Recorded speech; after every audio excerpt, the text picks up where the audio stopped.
that she's like a leader of their team, and then why are they successful in the female scene, and now they're coming into the male scene and obviously, you know, doing well in the first map without their IGL. I also saw a pivotal moment where she did not get what she wanted in the round. I think she was very, very frustrated, and we saw her go like... And I thought that was very impressive. Yeah. I mean, we've seen it differently. No, but I also, you know, it started bad for Imperial, we have to say it in terms of the T side, but I want to say it went just as bad for the side of Furia when they got into their T side, and a lot of that has to do with Anna and how she stepped up and held that mid position.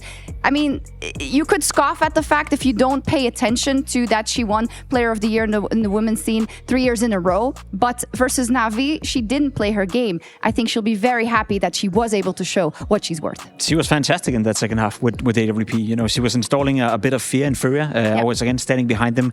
She was being called out to be aggressive in middle, not only by herself, but also by the teammates. You know, Bubble, the standing coach, were telling him to be aggressive in middle, you know, believe in herself, and she did, and she had an output on the server.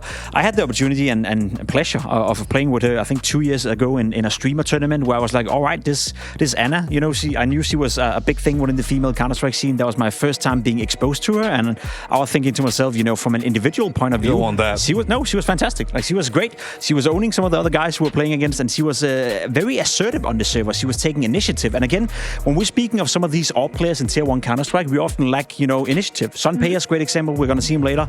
Ultimate as well from Team Liquid. We're going to see him later. Sometimes we speak about their lack of initiative. Anna never lacked that. Not in this game, not when I played with her. And again, that's making up for the fact that there's maybe other aspects of the game where they lack a little bit. So overall, super, super impressed. It is something to be positive about. Sorry, I didn't want to cut you off. Go ahead. One little like kind of observation towards Kat, because I asked you about like she was sitting on top on the left side, and I noticed that her communication was